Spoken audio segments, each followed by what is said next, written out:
We've created a world that's very dangerous right now. I think we're on the brink of a possible extinction. Deepak Chopra right here. One of the world's biggest experts on health, wellness. Time magazine's one of the top 100 icons of the century. He's also written 93 books. When you look at the direction of travel as a civilization, what advice do we need now? War, greed, stress, humanity's problems come from our inability to sit quietly and do nothing. We're always doing.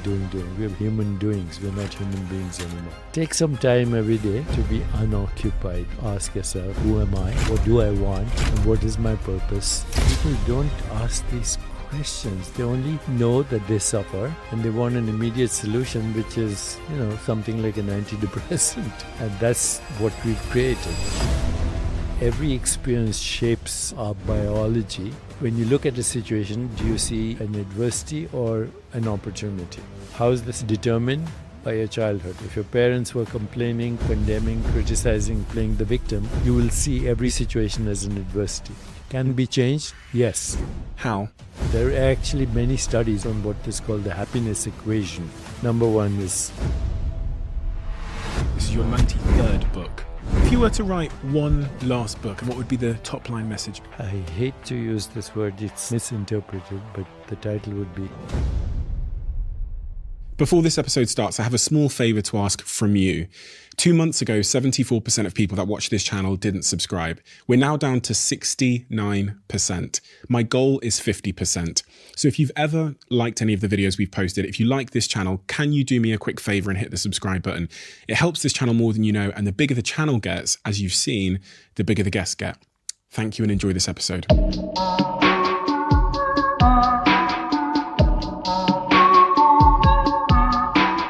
Deepak, as I was reading through your work, a certain word came up over and over again, and it was the word purpose. So I wanted to start this really by asking you, what is your purpose? What mission are you on? You've written, I'm hearing, this is your 93rd book. If there is an umbrella that one could call your purpose, what would it be? For the last 35 years, I've used our non-profit foundation, Chopra Foundation, with the mission statement of reaching a critical mass of people, in my mind, 1 billion people, for personal and social transformation, for a more peaceful, just, sustainable, healthier, and joyful world. So those words are very carefully chosen. Peaceful, sustainable, healthier, just, and joyful. So everything is under that umbrella. Going back to the start of your story, what do I need to, that profound purpose, that mission you've been on for the last 30 plus years, where does that stem from? What's the earliest sort of domino that fell to put you on course to pursue that as your life's work? I trained in internal medicine and then endocrinology, which is study of hormones. And then I went on to study neuroscience and neuroendocrinology. I saw the relationship between what happens in our consciousness and particularly emotions and how that affects our biology. As a physician, I was always impressed by how giving information to a patient affected their metabolism. If I told somebody you had cancer, just the word cancer, you could see immediately their blood pressure go up, their heart rate speed up, their platelets get sticky, and, a whole cascade of events in their biology, which was essentially inflammation and propensity to disease. Just hearing bad news and interpreting it and having an emotional response to it. I remember giving that news to a patient and then immediately realizing that I'd made a mistake. I was reading the wrong chart. So I immediately apologized and I saw his biology change in a moment. And now, 40 years later, we realize that every experience you have, every experience, doesn't matter what the experience is. It could be emotional, but it could be food, it could be sleep, it could be exercise, it could be breathing or yoga. But right now, this conversation, we're having this conversation and you and I exchanging information in our frontal cortex of the brain, and genes are going on to facilitate the neural networks that make this happen. But then there are people listening to us, maybe hundreds of thousands, their brains are being activated. So I realized that, you couldn't localize the mind. If you ask a neuroscientist, conventional neuroscientist, where's the mind? They'll point to their brain. But the brain only has the neural correlates of the mind. The mind itself, you can't localize. It's both embodied. It's a relational and embodied process. So, the mind doesn't exist by itself. It exists in relationship to other minds. So it's relational and embodied in the brain, but in your biology. And it regulates the flow of energy and information in our bodies and in the ecosystem of relationships. Now, if our identity, fundamental identity, which is that of the separate self, which is a socially induced hallucination, in my opinion, because the separate self doesn't exist, period. But that hallucination or that idea of the separate self creates anxiety. It also creates anger because of trauma in the past. So anger is nothing but the memory of trauma. Hostility is the desire to get even. Anxiety is the anticipation of trauma again in the future.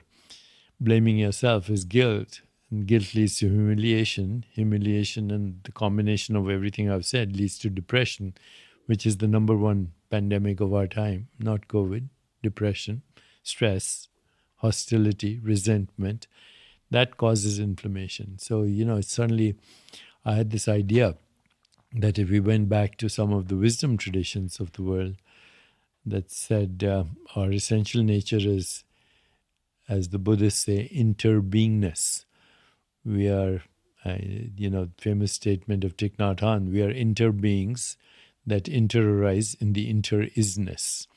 There's no isolated self. But that isolated, fearful self has created the trauma that we see in the world that actually manifests as war, terrorism, eco-destruction, greed, leaders who are only interested in power-mongering, influence peddling, cronyism, corruption, and their own self-interest. So we've created a world that's actually very dangerous right now. And I thought in my naivete about 35, 40 years ago, if we had something that could actually collectively shift consciousness, and actually I was one of the founders of an association called Alliance for a New Humanity. And we had people from civil society, lawyers, attorneys, people from the United Nations, with this idea that we could reach a critical mass of people for a more peaceful, just, sustainable, healthier, and joyful world. But even the organization faltered because there was schism within the organization. People, again, power-mongering and fighting within the organization for dominance or leadership in a very selfish way. So the organization faltered. It didn't go anywhere. I decided to continue on my own. So when you talk about this separated self, you're referring to identity. I'm referring to identity. Identity. Which is, identity, our crisis today, and has been of identity. And identity on a personal level is this the person, the story that I tell myself about who I am and that I accept about myself. Correct. And for a country, they have their own identity. They accept that they are the United States of America and we are this and this is who we are. Correct. And then that causes separation and a disconnectedness. Correct. You talked about how you created an organization to try and combat this and get to that critical mass. And then the organization itself failed, which makes me think, is this not just innate in humans that we are greedy, selfish, power-mongering, corrupt at our core? It's been our evolution since hunter-gatherer times. And it got worse in the industrial age. And then I think it got even worse with the wars, the First World War, Second World War. But if you read history, the history is one of violence ever since human beings have existed. Other species are violent too, but not in the way we are, for power or for money or for this idea of extreme nationalism, which is a form of tribalism, in my opinion, or the whole history of colonialism is just that. And now we've reached a point with the information age where, it's kind of nothing is secret anymore. And yet the intensity of what's happening in the world, look what's happening in Ukraine, or right now what's happening in Pakistan, or what's happening in India, or what's happening in Korea. Look at any place in the world. Maybe you leave a few places like New Zealand or, Bali or a couple of places like that. But the rest of the world is actually in extreme turmoil. So we have medieval minds and modern capacities. Now, that is not a good combination. A medieval mind restricted to a little area in medieval times caused havoc there. But now, globally, that medieval mind, that tribal mind, and our modern capacities, it's a terrible combination. Everybody listening to this now in some way is suffering, Yes. in some way. Yes. Everyone's suffering is slightly different, but if you zoom out far enough, it's pretty much all the same to some degree. Yeah. If you had a young person come to you and they were, I don't know, they don't even have to be young, 16 years old, maybe 30, maybe 45, and you had to give them some broad advice on how to suffer less for the remainder of their life, what advice would you give them? We've reached a stage in our evolution where people don't ask these questions. They only know that they suffer and they want an immediate solution, which is, something like an antidepressant or whatever. And that's what we've created with a materialistic interpretation of the universe. Wisdom traditions tell us we suffer because, in fact, in the Eastern wisdom tradition, we suffer 5 causes. Not knowing who we are, number 1. Not knowing the nature of reality. No isolated self. Clinging and grasping at experience, which is ephemeral. Experience is ephemeral. It's transient. You can't catch it. Like regret or... Even this experience, okay. If I asked you, hold on to it, you can't hold on to this experience. If I asked you what happened to your childhood, you'd say it's a dream. Or if I asked you what happened to last night, it's a dream. What happened to this morning, it's a dream. What happens to these words, by the time you hear them, they don't exist. And me trying to cling on to that. So we try to cling on that. Then we also recoil from that if it's unpleasant. We confuse ourselves with our ego identity, which is socially induced, and we fear death. Those are the 5 causes of suffering. So wisdom traditions say you have to figure out what is reality. And when you figure out what is reality, and you can't do that at 16 unless you have been groomed, in wisdom traditions, you were groomed for wisdom. And that started what we call self-education, which is what yoga is, by the way. Yoga means union with the self. Misinterpretation of yoga is this is just the physical postures. But the 8 limbs of yoga are all intended to find your true self. So there are principles of social intelligence emotional intelligence, physical posture, breathing techniques, withdrawal of the senses, focused awareness, meditation, transcendence. Once you get to these last three aspects of yoga, transcendence is the key. You find out who you really are. The self which knows the self, not bamboozled by social constructs. So let's go through those 5 things. Number 1. Not knowing reality. Reality is not local, it's infinite. So what do I need to understand then to avoid that form of suffering? I need to understand that it's not localized, and therefore that means that you are infinite. You're at one level. I'm everything and nothing. You're everything and nothing, and actually you experience love. Love not as a sentiment, but the ineffable interconnectedness with all that exists.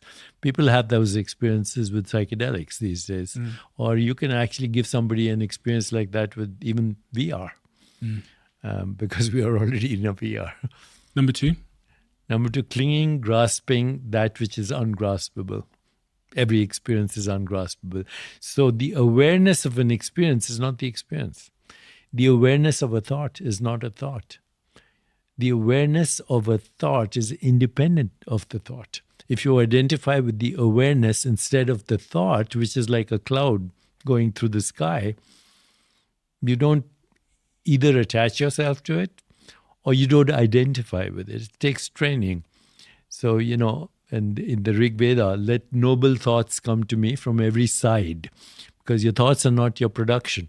Your thoughts are socially constructed and they recycle through you, and yet we identify with them. So number 2 is identifying with that which is ephemeral, transient, ungraspable. Number 3, on number two, we need to not attach, not associate with thoughts, not associate with experiences in order to be free from suffering. You can associate with them, but you're not attached or identified to them. You can associate with thoughts. So if you've had a trauma in your early life or something, or you've been through something not so good, or you've been dumped by your boyfriend. And then we would identify with that. And actually that epigenetically, by the way, that's intergenerational. Now we know that, in the Holocaust, for example, during the invasion of the Netherlands by Nazi Germany, there was famine amongst the Jews.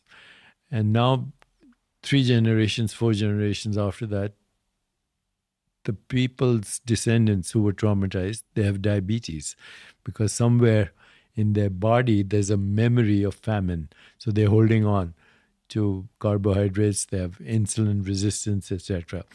If you take a mouse and you expose it to a smell that it likes, for example, lavender, and then you give it a mild electrical shock, for 7 generations, the mice will be fearful of that particular smell. I've been to a cow farm in Hawaii where they used to have electrical wires as fences, mild electrical shocks. Now they don't have the wires. But the descendants of those cows that were traumatized, they won't cross over that fence, or they won't cross over where the border was. So this is another mystery. Where is memory? Most people, if you ask them, where is memory, they'll point to the brain. If I asked you, what did you have for breakfast today? What did you have for breakfast today? That's a really good question. I had a salad. Okay. With some chicken and avocado. So now, where was that memory before I asked you the question?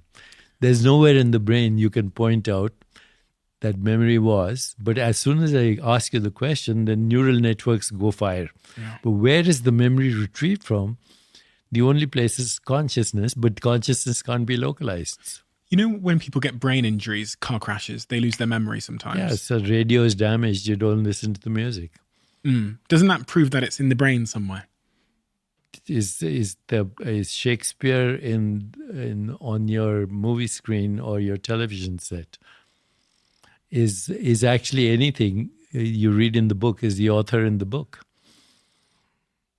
It's that, you confuse the instrument with the user of the instrument. The fault of the instrument is not a reflection on the user of the instrument. Shakespeare and that would live on like the CD or like the That's video right. cassette. Yeah, but where is that mind that localized in the CD? In the brain somewhere, isn't it? No, the brain is just like your CD set. Okay. What happens in the brain is called the neural correlates of experience, NCE. There's, as I said earlier, there's no experience in the brain. That's why you can put a knife through it. The brain has no self-awareness. When you think about some of these neurological diseases like dementia, Alzheimer's, what does that present evidence for in terms of, I mean, I guess a lot of people aren't really clear at the moment where Alzheimer's and dementia starts or what's causing it. Alzheimer's, now we know, is due to accumulation of a substance called amyloid in the brain.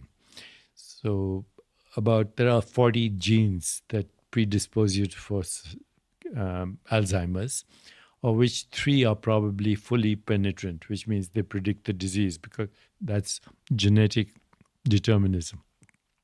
The rest are related to things like lack of sleep or inflammation or stress or a diet that causes inflammation or lack of unregulated biological rhythms, etc.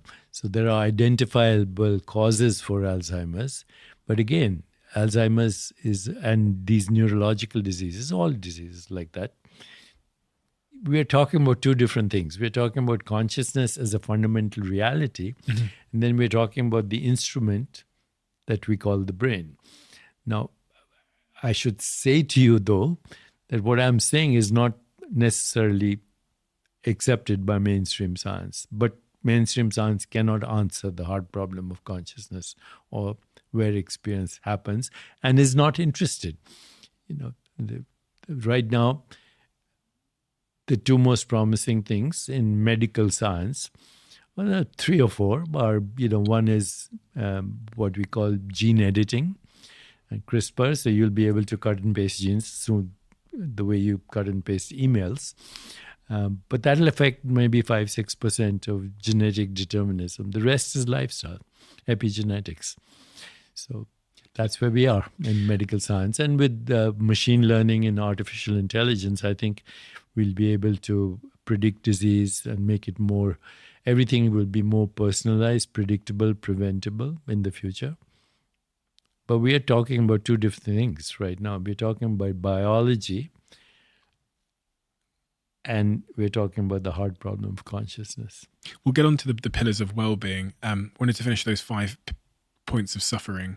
Yes. They're called the 5 kleshas. Kleshas. Yeah, in Sanskrit. So that we were on number 3, right? Recoiling from experiences that we interpret as unpleasant.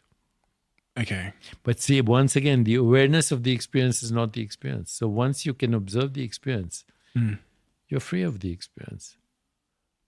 You don't identify with the experience. Oh, that's an interesting thought. Passing by the screen of my consciousness like a cloud in the sky. I'm not the cloud, I'm the sky. I'm not the play on the screen, I'm the screen. So an example would be, so the sentence is recoiling from experiences that unpleasant. They're unpleasant. So give me an example. Someone in my life, someone in my family dies. Yeah. So obviously you're scared, right? Because you identify with the experience, but everybody dies. I mean, trillions of people have died.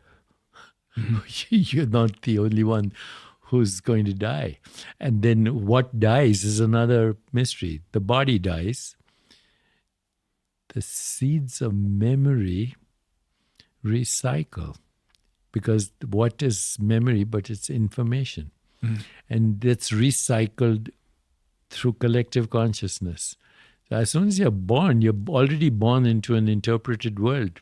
A world with memory, a world with imagination, a world with non-local consciousness that is now localizing through your brain as this process that you call the body. The body-mind is a process in consciousness. Consciousness itself is not subject to time. Only, time is an experience we have as soon as we have subject-object split. So as soon as there's subject-object split, which is artificial, in nature is a unified activity, then time is born. The experience of time is born. So in your life, if someone dies, God forbid, do you suffer? You grieve, which is a natural process, and it has a life cycle. You don't hold on to it. In fact, you embrace it.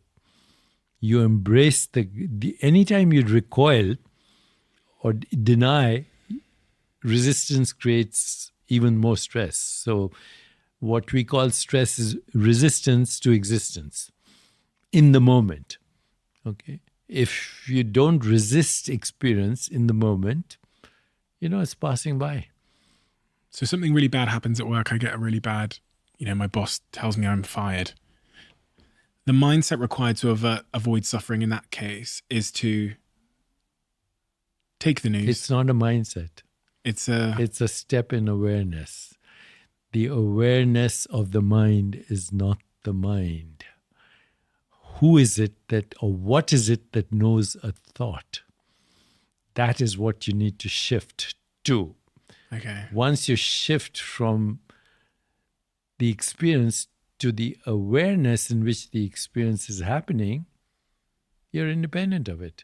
And that's what actually those 8 limbs of yoga are about. It's a process, a shift in identity. We started with that, a shift in identity from your assumed self to your fundamental self, which is infinite, which is without cause, which is not subject to birth and death, which is spaceless, timeless, incomprehensible, infinite, irreducible, and fundamental. It feels almost like I'm stepping out of myself and looking at myself. Correct. Looking at the projection of yourself. The projection of myself, would make more sense. You're looking at the projection of yourself. Which is very hard to do. You're looking at your avatar. And it's very hard to do because we are increasingly becoming avatars, especially with things like social media. Yeah. We're being reinforced. Like, I have 2 million followers or 1 million followers or 500,000 followers. They're following my avatar. So we don't know who we are. You're confused yourself with the avatar. And the battle is all between avatars wanting importance. How does one resign from that battle and take back my peace? Actually, the opposite of that is creativity. The creativity is the opposite of determinism. If you don't want to be a biological robot or an algorithm, which is what we are now, we are biological algorithms, biological robots. And that's, by the way, part of our evolution. It's not something, all animals. But the animals have an advantage. They live in the present moment. But you and I have an imagination that can see into the future, that can even look at death, as the culmination of this life experience. We regret the past. We anticipate the future. We're never in the present, when this is the only place we are right now is the present. There is no way to escape it, but in our imagination, we escape it. So the worst use of imagination is stress. The best use of imagination is creativity. Creativity is a disruption in the algorithm. It's a discontinuity, fundamental creativity, not, usual innovation like iPhone 13 instead of iPhone 12 with a better camera. That's not what creativity is. Creativity is a death and a resurrection. It's a death of context, meaning, relationship, and story, and a new meaning, relationship, and story.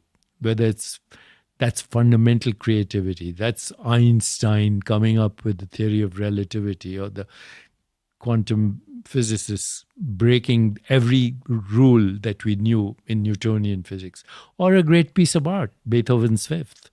These are original creativity is a disruption in the algorithm. To this idea of my avatar getting into this sort of avatar war with other avatars, my antidote to that is my own creativity. Your own creativity. Every moment you have a choice to repeat the past or be a pioneer of creativity of the future.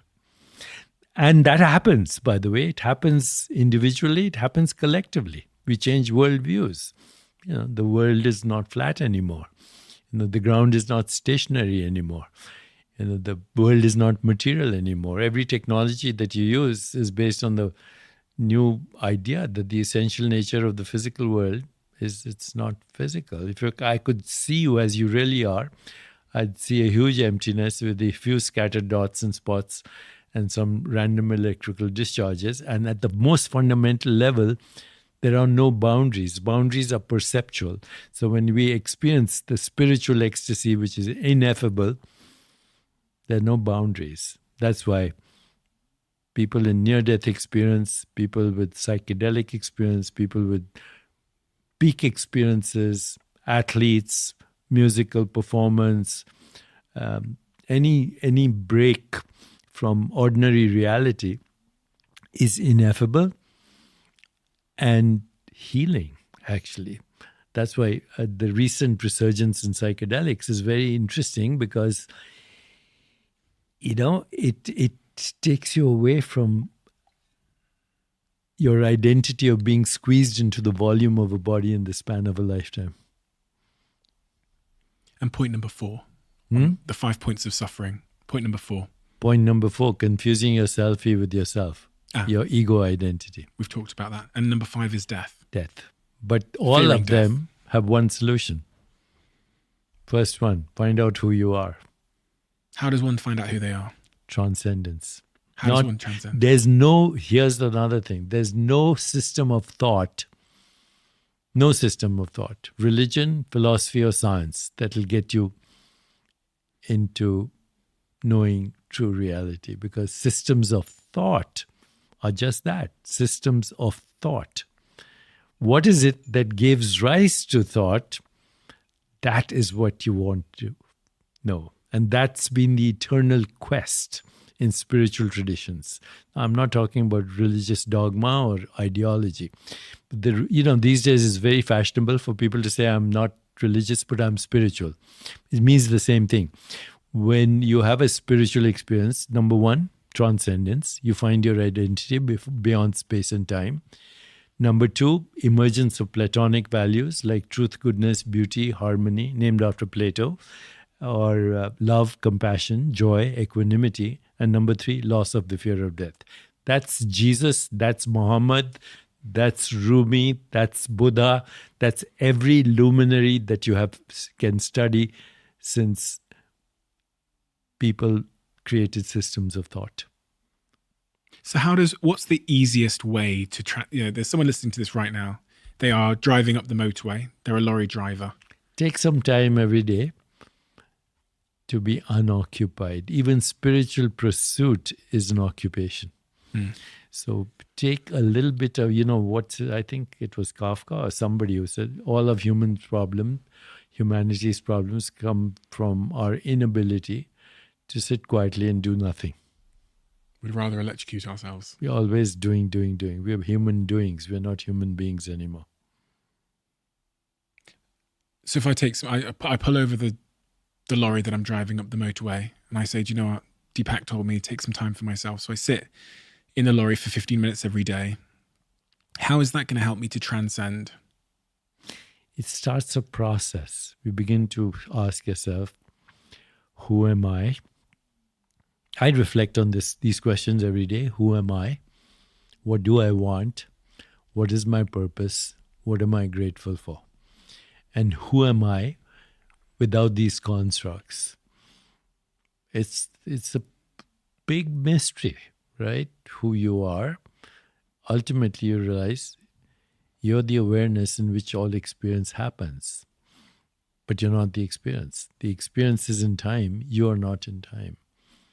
And this requires a different kind of education. It's not part of our culture. It used to be part of cultures. If you read Plato and the Republic, and you'll see that, this was part of every culture. But it was few luminaries. People romanticize even about this. India is a spiritual country. Well, India's been violent forever.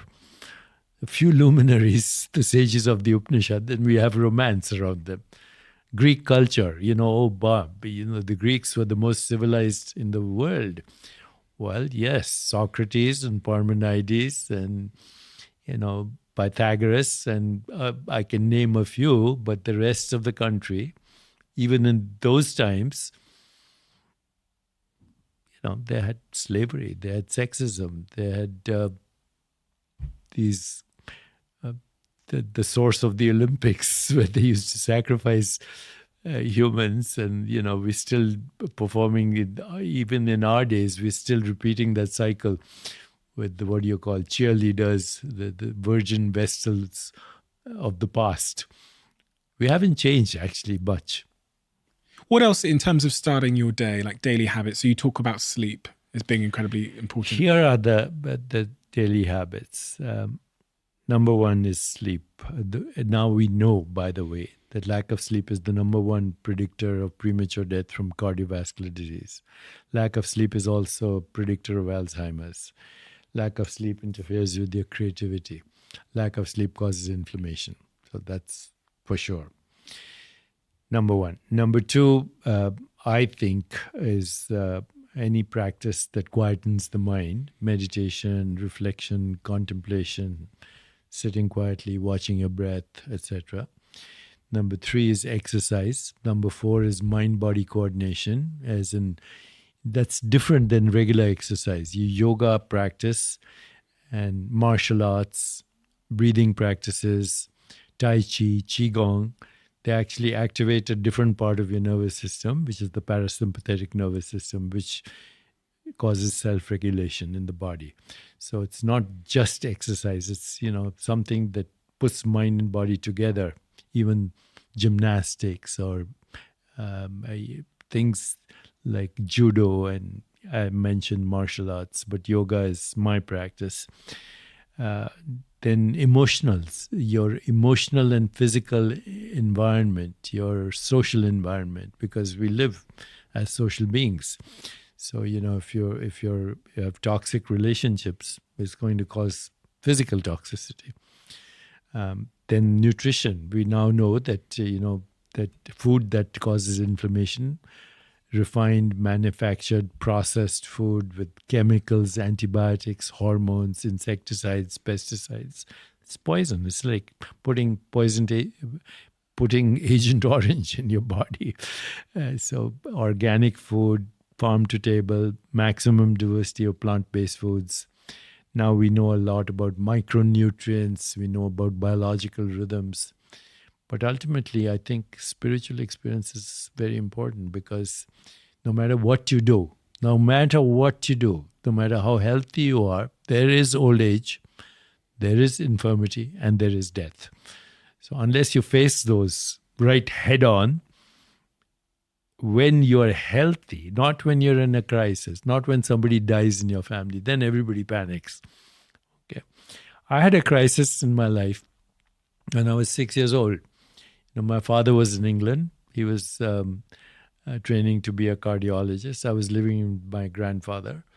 And one day we got a telegram that my father had passed all his exams. He was now a fellow of the Royal College of Physicians. Big deal in those days. We got a telegram. My grandfather wanted to celebrate. So he took me and my little brother to a carnival, then to a movie. I even remember the movie, Ali Baba and the 40 Thieves. And then we went to a fancy restaurant, and then in the middle of the night, he died. And they took him for cremation, brought his ashes back in a little jar about the size of this coffee cup, or a little bigger. And one of my uncles said, "What happened? Yesterday he was taking the kids to a carnival, and today he's a bunch of ashes." My little brother, who later became the dean of education at Harvard Medical School, he was 4 years old. He started to lose his skin. His skin started peeling off. I went into a panic. And, my uncles took my brother to every physician. They couldn't find a diagnosis till somebody said, he's missing his parents. He's feeling vulnerable. He's losing his skin. shedding his skin because that's a metaphor for his vulnerability. He'll be fine when his parents come back. And sure enough, as soon as they came, my brother was healed. So at 6 years, I had a crisis, existential crisis. Went on to become a doctor. But what happens? You go to medical school, the first thing you see is a corpse. You're supposed to understand life by dissecting a body. It's the way we are trained. You started off by looking at a human being as an anatomical structure rather than a process in consciousness. So it took me a long time, going through medical school, training myself, going through crises, smoking, addictive behavior, alcohol. I remember resuscitating a patient, putting a pacemaker, putting him on a respirator, and then going outside to smoke a cigarette. And then, I was disgusted with myself. I threw away my cigarette. That evening, I threw away the scotch, and I decided that I wanted to understand, who am I? It's almost like in that moment you observed someone that was so full of life just moments earlier turn into, as you said, ashes in a jar. Ashes in a jar, scattered in the wind. And you go, where is my granddad? Yeah. He's not local. Non-local. Right. Which is our essential nature, actually. To be non-local is to be connected with all that is. And Indian poetry and poets in general, William Blake, we are led to believe a lie when we see with and not through the eye, that was born in a night to perish in a night while the soul slept in beams of light.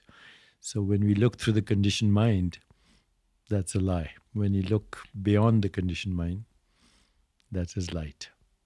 Do you think you'd be doing the work you are today if your granddad hadn't passed away when you were 6 in those circumstances? I think that was a very pivotal moment at 6 years of age. Existential crisis. Most people don't have that at the age of 6. Because it brought you a bunch of questions, didn't it? Really profound questions about the nature of life and existence and love and. Mm-hmm.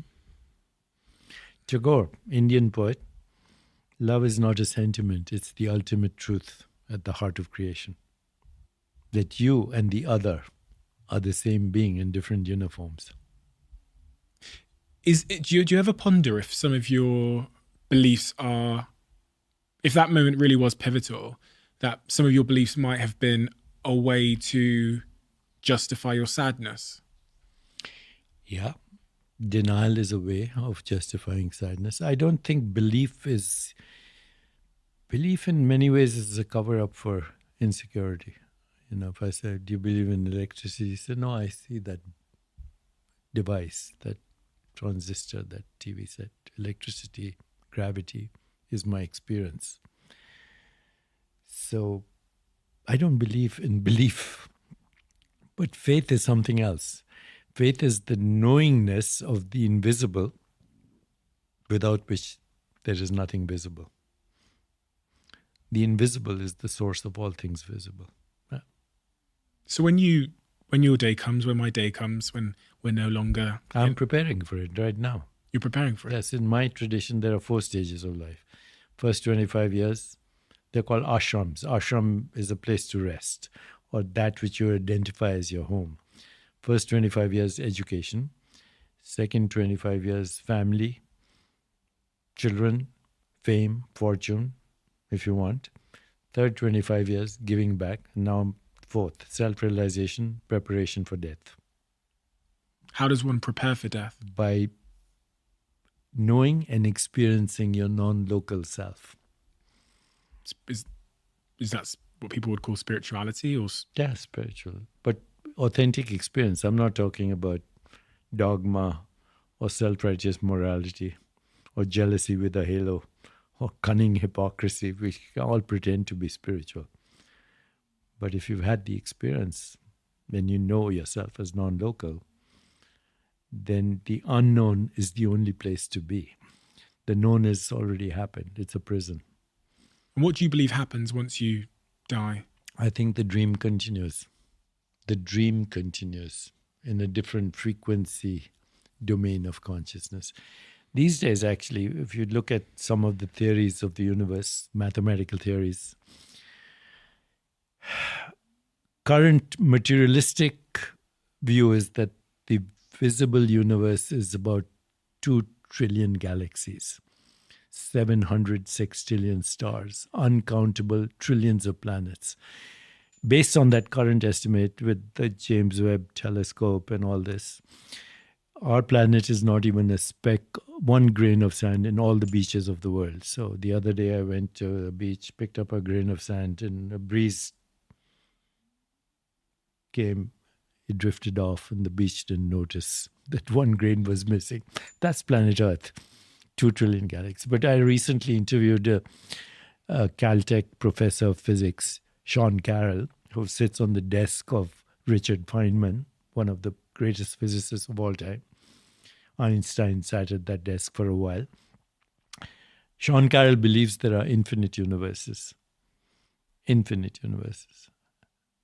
It's incomprehensible, the idea that there are infinite universes. But I believe they are, and that you and I have a cosmic journey that is infinite. And infinite means infinite. Infinite is incomprehensible. It never ends. You change uniforms. You change experiences. Hopefully you evolve like a spiral staircase. But it's a never-ending horizon. Does that mean what people call reincarnation of some sort? Or is it even people, beyond that? Yeah, but what is reincarnation? See, everything recycles. Matter recycles, we agree. Energy recycles, we agree. Information recycles, we agree. If consciousness is what gives rise to energy, information, and matter, and energy, information, and matter are human constructs for modes of awareness and consciousness, why would consciousness not recycle? Why would it be the only exception?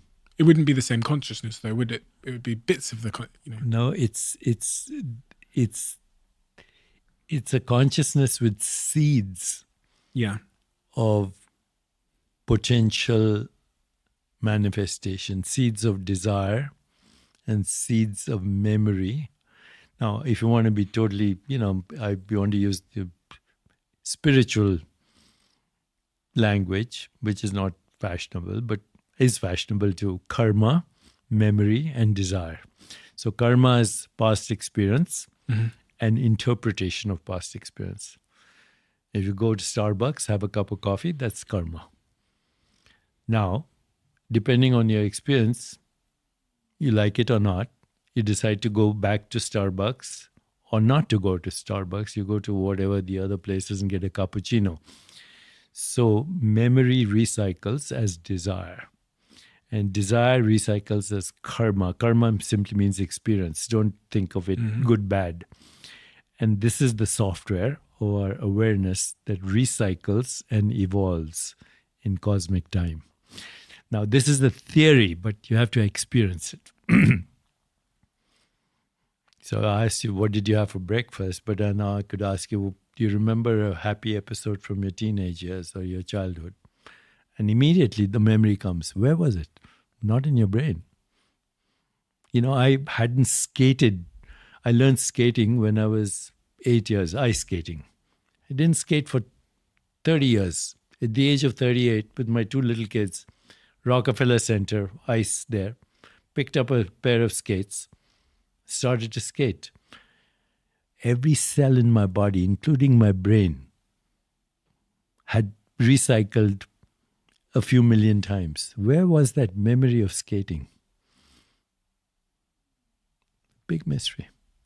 Quick word from one of our sponsors. I have to say, I've been on a bit of a journey with this brand because when I started my business in new territories, when we first moved Social Chain to New York City, the first place we went to was WeWork. We moved 4 of our team members out to New York City and we built the business from there. I have to say there's something magical about WeWorks. I've spent the last 2 or 3 weeks in LA in a WeWork, and as you walk in the front door every day, it's almost like that sense of community, that sense of magic, excitement, camaraderie is tangible. And you don't get that when you're working at home. You don't get that often when you're sat in your bed on your laptop. There's something about getting out and getting into a WeWork that makes me feel a sense of entrepreneurship and creativity and building. And the way that WeWorks are designed, both in the way that they offer subscriptions so that you can work, on demand, but also the flexibility of the contracts means that it's just the perfect place for businesses to scale their companies. And if you haven't checked out WeWork and you want to, you can go to we.co/CEO, and there you can get 50% off a trial day at a WeWork close to you. Over the last couple of, maybe 4 months, I've been changing my diet, shall I say. Many of you who've really been paying attention to this podcast will know why. I've sat here with some incredible health experts. And one of the things that's really come through for me, which has caused a big change in my life, is the need for us to have these superfoods, these green foods, these vegetables, and then a company I love so much, and a company I'm an investor in, and a company that sponsored this podcast and that I'm on the board of, recently announced a new product, which absolutely spoke to exactly where I was in my life, and that is Huel. And they announced Daily Greens. Daily Greens is a product that contains 91 superfoods, nutrients, and plant-based ingredients, which helps me meet that dietary requirement with the convenience that Huel always offers. Unfortunately, it's only currently available in the US, but I pray that it'll be with you guys in the UK too. So if you're in the US, check it out. It's an incredible product. I've been having it here in LA for the last couple of weeks, and it's a game changer. What is the thing that you believe to be true that most people disagree with you on? Right now, my interpretation of what I call quantum healing, quantum mechanics. I wrote a book called Quantum Healing in 1988. It was vilified. I reissued it a few years ago because now we have science. And I'm doing a book with the quantum physicist at the moment, where I believe that our biology, like everything else, is quantum mechanical. It goes. Every experience shapes our biology, and experience happens in the moment. So your body is changing in the moment depending on the experience you're having at a very fundamental level. Pleasure, pain, joy, sorrow, eating, breathing, digestion, metabolism, elimination, thinking, feeling, aspiring, fearing, every experience shapes our biology. We are the metabolic product of experience. And experience doesn't happen in isolation. It happens in the matrix of relationship. So what people disagree with me is this whole interpretation. I've been attacked by, mainstream scientists. But I've been persistent because I'm a physician and I see people. And, I'm not sitting in a lab dissecting rats or designing experiments theoretically. But you see people. And as you said, people suffer. And, if you're a physician, that should be your job, to address suffering, not be a technician who can fix everything about the human body, know nothing about the human soul or the human experience. This morning I was at an event, and I had a guy come up to me after, and he said, I'm 40 years old now, Steve, and I'm in a job and I don't like it. He really doesn't like his job that he's in. He's, I'd say, trapped is maybe a strong word, but he feels unable to take the leap towards a life that he feels will fulfill him. He referenced being scared of what his friends might say. And there was almost this desperation in his face as he spoke to me. He was seeking words of advice from me to him to help him out of that situation of like, I'm 40 years old, I've got a partner, I've built this life, but it's not resonating with who I am. And I could feel the suffering. That's a lot of people that are listening to this right now. They are. That's what our social structures have created. And yet, the people like Joseph Campbell, who coined the expression, follow your bliss, follow your joy, follow your purpose, follow your meaning, follow your dharma. In Buddhism, they say 3 things will save you.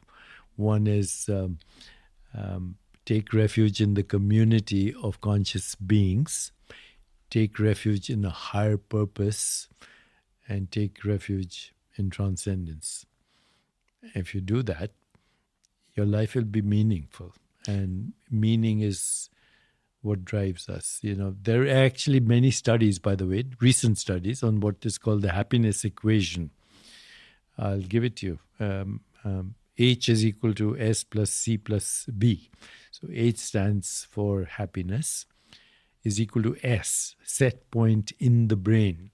The set point in the brain is when you look at a situation, do you see an adversity or an opportunity?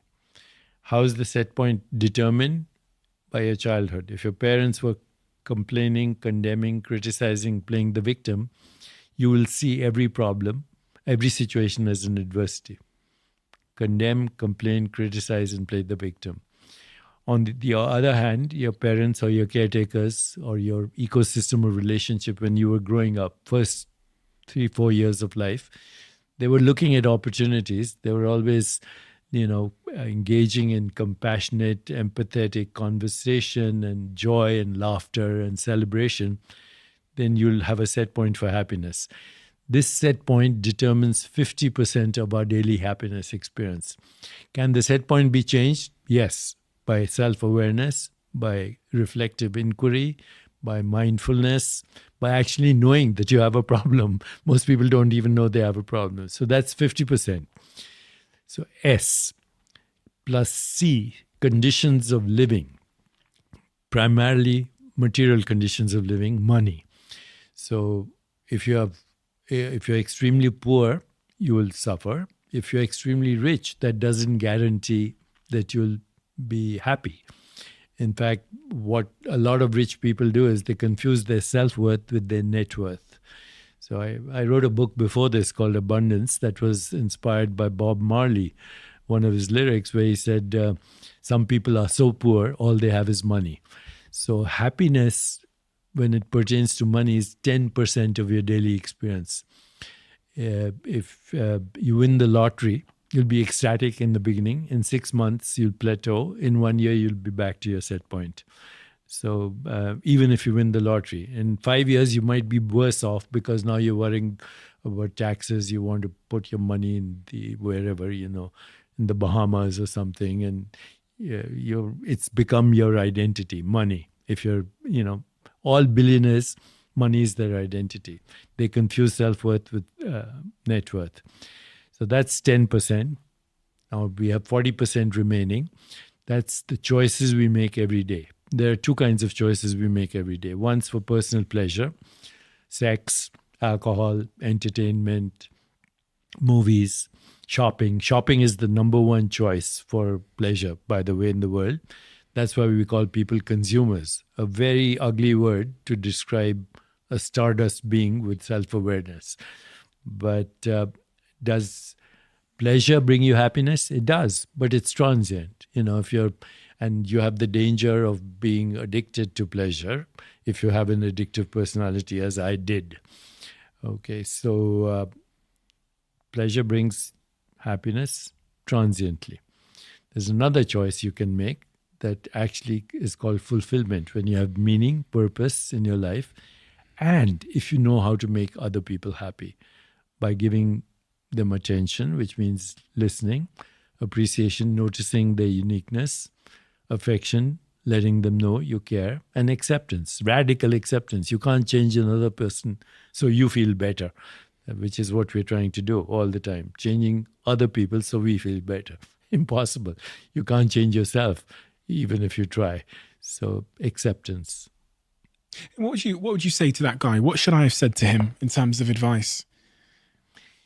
Because he did really look like he was struggling. You should actually have told him, let's take a day off and let's go fishing, or let's go into, have a picnic, or let's go to see a comedy, or let's go to see discontinue and try this.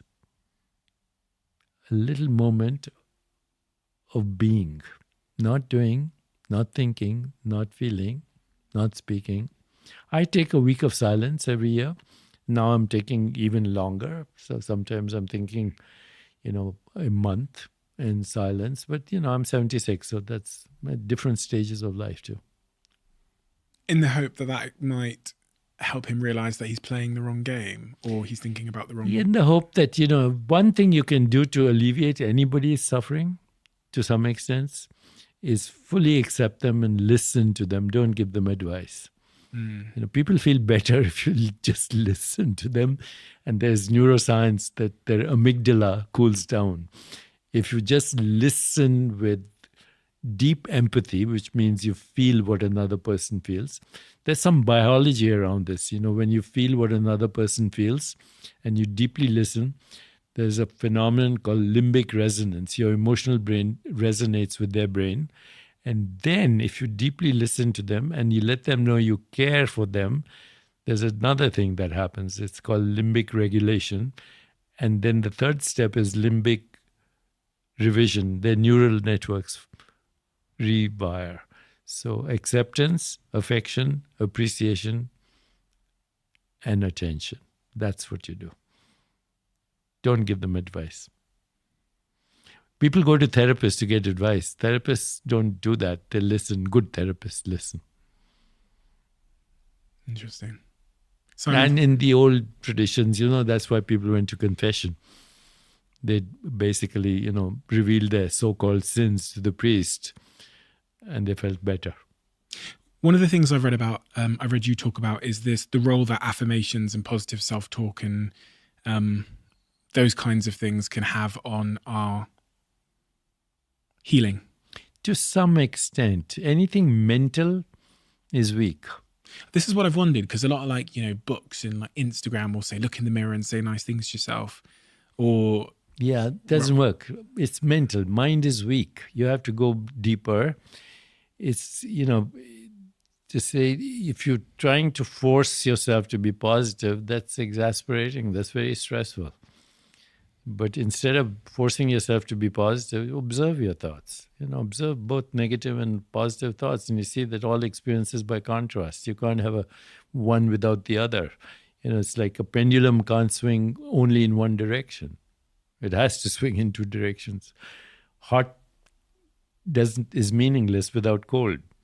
Pleasure is meaningless without pain. Joy is meaningless without suffering. Birth and death are actually not even opposites. Birth and death are opposites. Life is the continuum of birth and death. You can't have one without the other. In biology, there's something called apoptosis, programmed cellular death. When a cell forgets to die, it becomes cancer. That's what it is. A cancer cell doesn't die when it's supposed to. Normally, our cells are dying constantly so you can be born again. That's the literal meaning of born again. What do you think of what do you think success is then? If we're stepping away from this identity which can cause so much suffering, what is?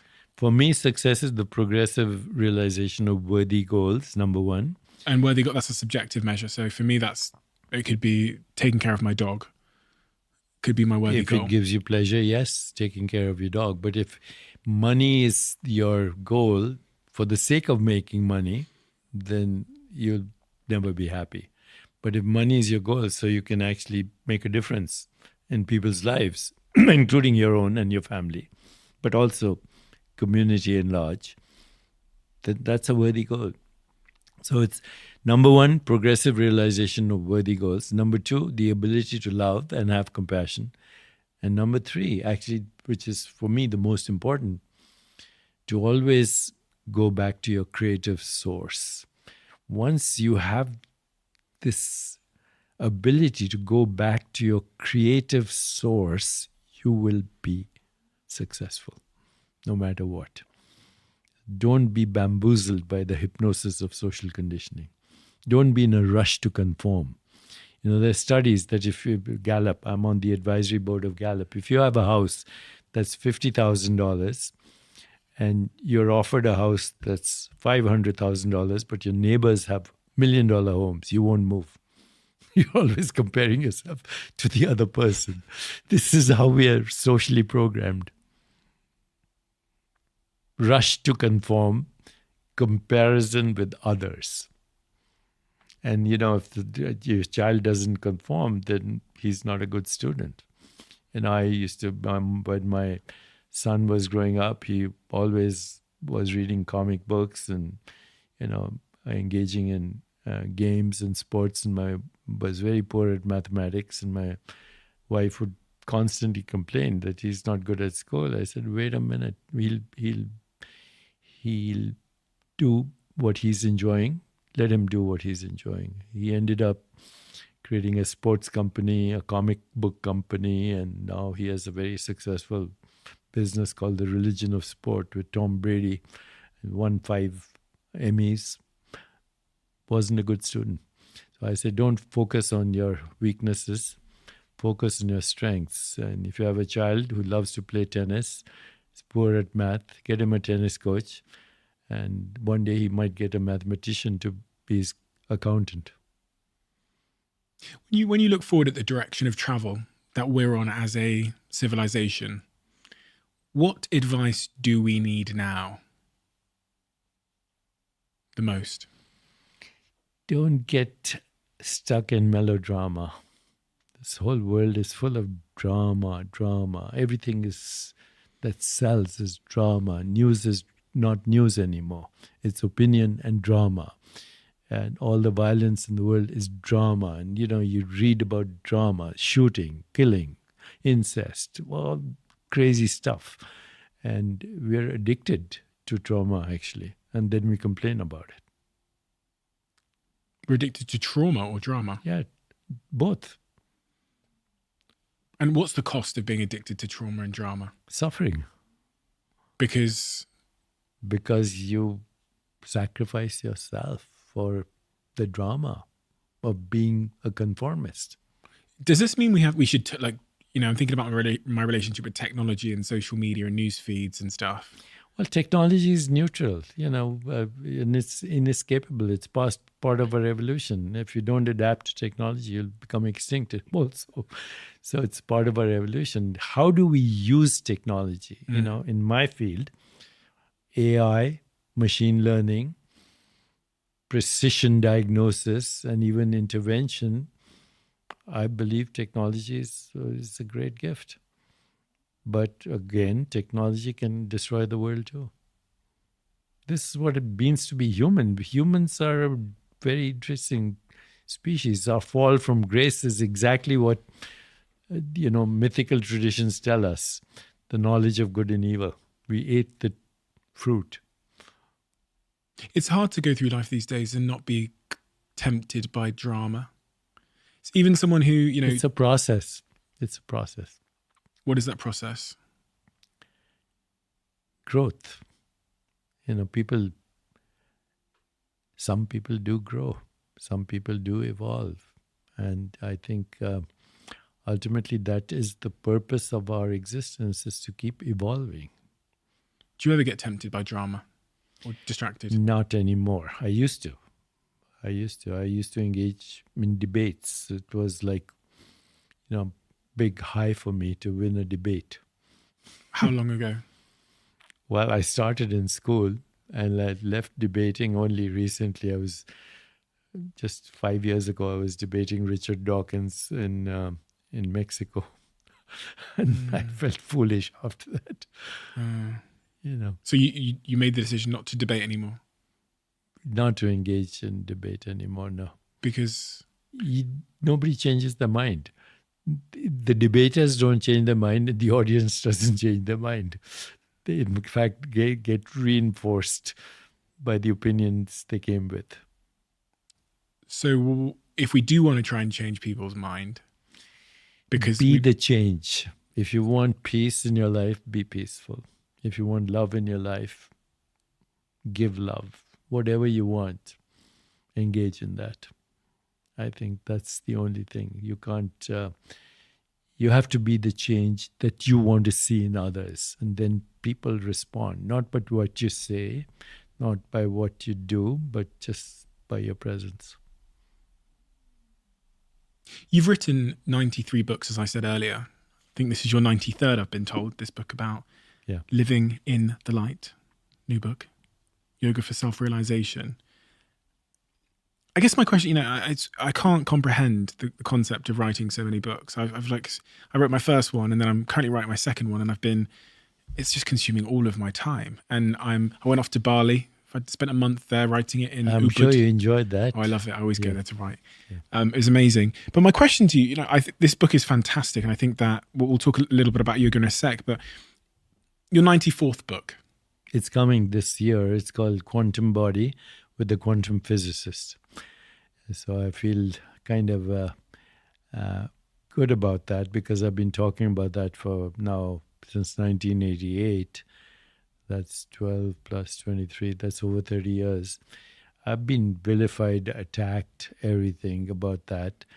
And I realized that people are territorial. The physicists say, who the heck is he talking about quantum physics? The biologists say he's not trained in biology. He's a physician. Who the heck is he talking about biology? And yet, my experience tells me that your body is non-local. It follows the principles of quantum mechanics. And I've now found some supporters who know the math. And, even the body can be understood mathematically now.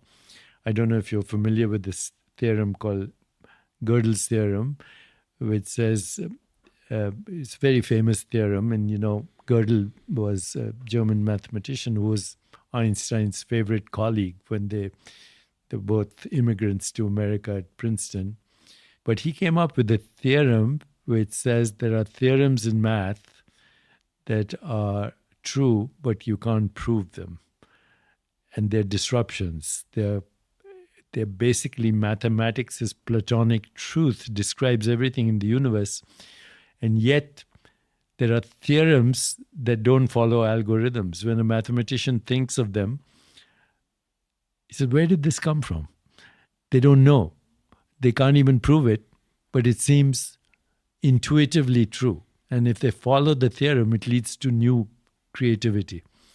So I think creativity is inherent in the universe. We are aspects of that creativity, and with self-awareness, we have source to that creativity. But that creativity will never happen if you don't take time to actually incubate in discontinuity. In my life, I've figured it out. 9 steps. Intended outcome, number 1. Information gathering, number 2. Information analysis, number 3. Incubation, taking time off. Go to Bali, play golf. If you're a Republican, that's mystery school for Republicans or whatever. So incubation, and that is a time you settle with uncertainty. And then there's that eureka experience, insight. So incubation leads to insight, which is a disruption. It's something totally new context, new relationship, new story. And then if the insight is accurate, then you're inspired, not motivated. Motivation is mental, inspiration, as the word says, in spirit. Then you implement it, then you integrate it, and then you have a death and a resurrection.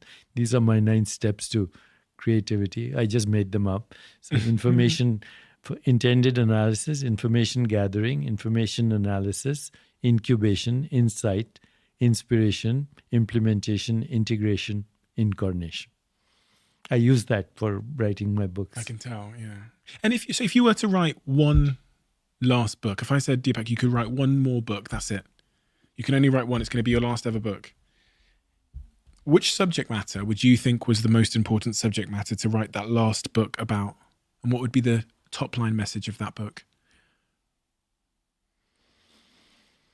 I hate to use this word, it's misinterpreted, but the title would be Enlightenment. Explain. What do you mean? Like, why enlightenment? And what would the book be about? It's the only solution, ultimately, to know truth with a capital T. You're not your body, you're not your mind, you're not your emotions. They're all like clouds passing through the sky. When I read some of the great luminaries, Wittgenstein, Our life is a dream. We are asleep, but once in a while we wake up enough to know that we were sleeping. Buddha, when he died, he said, "This lifetime of ours, as transient as autumn clouds, to watch the birth and death of beings is like looking at the movements of a dance. A lifetime is like a flash of lightning in the sky, rushing by like a torrent down a steep mountain." As I look back now, my life, 76 years, it's a dream. But it's been a good dream with a few nightmares here and there. But it's been a dream, and I feel the only solution is to wake up now. You know, when the Buddha was dying, people asked him, "Who are you? Are you a Messiah? Are you God? Are you a messenger?" He said, "None of the above." He said, "Who are you?" He said, "I'm awake, finally." I think that's our ultimate destiny, to wake up. What do we need to do to wake up? We need to question our everyday reality and human constructs. They're useful. Money is a useful construct. Latitude, longitude are useful constructs, but they're still constructs. They're not reality. What is the source of these constructs? When you get to the source, you realize that your capacity for creativity is infinite. Your capacity for love is infinite. Your capacity for compassion is infinite. Your capacity for healing is infinite. And ultimately, you are infinite, having a dream right now. If I made you prime minister or president of the world, you know, if there was one significant change you could make to lead us more towards that better future of enlightenment, I would say an education that does not sacrifice self-awareness. We have information overload right now. I don't need information overload. I can Google it or now go to Chat GPT or something like that. What I need to know is, who am I? How do you feel about ChatGPT? PT. It's good. I think it's very good. And I think it's unavoidable also. I actually went to a demonstration recently by Microsoft on something that's coming soon. It's called Prometheus. It's way beyond ChatGPT. Interesting. It'll put most of us physicians out of business, because it makes the best diagnosis, gives the best information. What happens then in terms of your purpose and your meaning? Well, we have more time for creativity. Fundamental creativity to create joy in the world. I think the essential message is, if you're not joyful, you wasted your life. I see entrepreneurs all the time, young guys coming up to me with amazing ideas, but they're talking about exit strategy before they've started the business. It's like, dividing the loot before there's a train to rob. But they're already talking, and we're living in a hustle culture. I have 5 exits. You keep exiting, and you're still hustling, and you're dying. And that's the final exit. You're still a hustler. So I say, make joy and self-understanding, self-awareness the fundamental purpose of existence, and everything else will follow. Where's your joy? Where do you derive it from? The fact that I exist and I'm aware of existence, that's a perpetual surprise to me. I was looking at emotions, and what's the healthiest emotion you can have? It's not love, it's not compassion, it's not even joy. It's awe. It's wonder. Why do we exist? And why do we have the awareness that we exist? If you're perpetually surprised and full of wonder and joy, you return to innocence. And what we've lost to this world today is the loss of innocence. How do I get my innocence back? Are you married? I'm in love. Okay, well, when you have a child, you'll see it. You'll see it.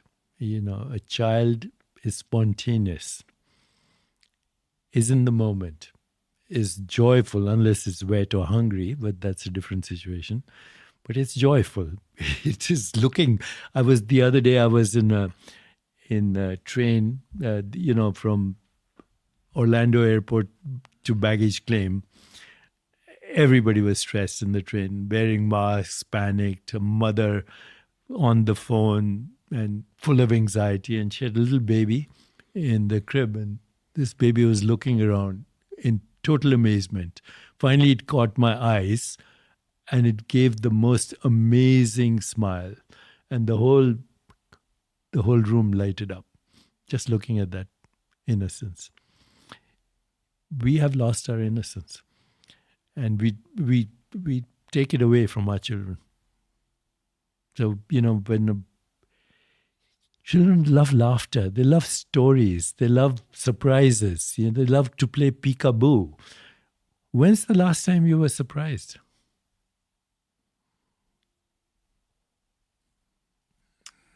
I can't recall being surprised. So Not in a good way, anyway. when I feel I want some joy, I just look at children playing. Is there a way to bring that joy back into our lives as a practice?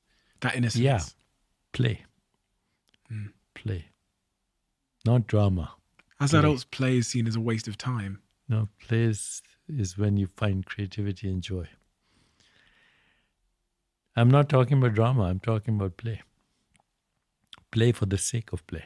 Now, even sports has become competitive. But when you played because you were playing, when a musician is playing, they're not thinking of the end. When you're singing a song, you're not thinking of the ending of the song. You're in the song. When you become the song, when you become that which you're playing, when the music and the musician become one, when the knower and the known become one, when the observer and the observer become one, when the lover and the beloved become one, that's transcendence, that's joy, that's play. Deepak, living in the light, yoga for self-realization. This is your 4th phase of life, and you're into your self-realization phase. Do you know the book, The Body Holds the Score? The Body Holds the Score. There's a lot of similarities between, obviously, your philosophy and that. Yes. That book about how, and I was because I start, I think, everything as a skeptic. So breath work and a lot of spiritual things. I start as an ultimate skeptic. I need science, I need evidence, I need proof. And as I read through that book and watched some videos of that, one of the things that it's proven is phenomenal for your mental well-being is things like acting, yoga. They talk about psychedelics and things like that as well. But one wouldn't assume that there's a profound amount of scientific evidence that yoga and acting have really positive mental health implications. Correct. Why is yoga so good for us as humans? Yoga means union with yourself. And yoga has 8 limbs, as I talk about in this book. And ultimately, all those 8 limbs are meant to give you only one insight. You and the universe are made of awareness. You're not made of energy. You're not made of matter. You're not made of information. You're made of awareness. Awareness is non-local, fundamental, not subject to birth and death, infinite and formless. So befriend your non-local, formless self.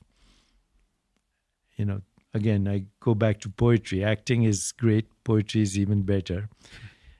Rabindranath Tagore, one of my favorite poets, said, "In this playhouse of infinite forms, I caught sight of the formless. And so my life was blessed." Befriend the formless, and then the forms will be seen as expressions of the formless. Without the formless, there is no form.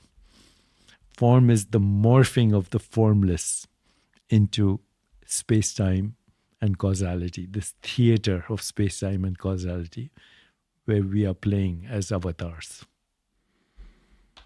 That is something for me to think about tonight. It's become abundantly clear to me over the last, over the last couple of years in particular, as more people know who I am because of this podcast, and I do some stuff on TV, that you can cause yourself such a tremendous amount of suffering by getting more and more attached to your avatar, and like your avatar becoming more of a defined thing. And I think I've spent a lot of my definitely the last 2.5 years, trying to resist as much as I can this temptation of becoming my avatar.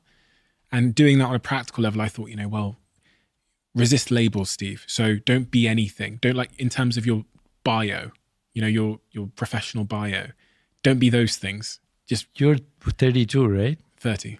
30. Wow. But that's pretty young to have that awareness. Yeah, because I could see how I could cause myself a ton of suffering and build a life which wasn't really who I am by being a social media CEO, for example. Success at an early age. Yeah. You confuse your celebrity with yourself. Yeah. Outside of me just like saying to myself, okay, I'm going to write books and I'm going to do this theatre and we do this music show and I DJ now and I do all these other bits and pieces. I was in psychedelics for a while with Thai Life Sciences as a creative director and an investor. And outside of me doing lots of stuff, which is I thought was the antidote to resisting my label, you're telling me that the real antidote to resisting my label is like a higher sense of enlightenment. Right. I would suggest a book for you. Yeah. At your stage, you'd find it very useful.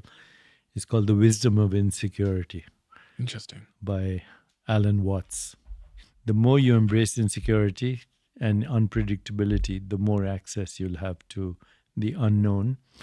And the unknown is the source of all creativity. The known is the prison of the past. We have a closing tradition on this. That's funny. We have a closing tradition on this podcast where the last guest asks a question for the next guest. Look at what the question is. I'll show you. You're the first person to ever see that question. Can you see it? What is my biggest insecurity? I'm reminded of a cartoon I saw of a gravesite. And there was a sign on the gravesite and it said, to whoever was standing by the gravesite, where you are, I was. Where I am, you will be. So embrace the idea of death. And if you do it, you'll see it's death that makes life possible. Because death is creativity. Have you struggled with the idea of death? All my life, since 6 years. And that reared its head to some degree when your parents passed? Yes. And now I'm at a stage where I'm embracing it. Totally. How did that impact you, losing your parents, as someone that's been sensitive and insecure about the concept of death? I would say grief, sadness, longing. But our longing can be the way too. How long ago was that you lost your parents? Oh, my parents only in the last 20 years. But grandfather with whom I lived in the first few years of my life, he was like a parent. My grandparents were my parents because my parents were in England at that time, and I and my brother were left with our grandparents who brought us up. And that, by the way, was that fear of abandonment also is a driver. The fear of abandonment is a driver, and there is no cure for that other than don't think about yourself all the time. Anytime you are suffering, ask yourself, who am I thinking about? You're thinking about your avatar. Very true. Deepak, thank you so much. Thank you for having me. This was one of the best conversations I've had. Oh, thank you so much. That's a huge honor. You really are. You've been someone that I followed from afar, but have had tremendous admiration for, and everyone that I've encountered that's encountered you has been so. We have mutual friends. We're sort of in business together in many respects through the Healing Company. That's great, actually. They're lovely people. Yeah. And it's been an honor that you'd come here and spend some time with me today. And it's been my privilege. Thank you. Thank you so much, Deepak. Thank you. As you might know, the show's now sponsored by Airbnb. Absolutely love Airbnb. Always have. Always been saved my life on so many occasions. And my team, when we first got in touch with Airbnb, were talking about how most people don't realize that their place where they currently live could become an Airbnb. And I guess the second question there is, how much could your place be worth? And it turns out you could be sitting on an Airbnb goldmine without even knowing it. Some people Airbnb their entire homes when they're away. That's what I did in New York. Whenever I left New York, my place was on Airbnb and people rented it out, sometimes for a day, sometimes for 2 days, sometimes for a week. And it's a great way to cover some of the bills while you're away. So whether you're looking to go on holiday, or you just want some extra cash for bills, or you want to buy something nice for a Valentine that you love, whatever it might be, head over to airbnb.co.uk/host and you can find out how much your current property where you live can earn while you're not there. I suspect it might blow your mind, because it certainly blew mine.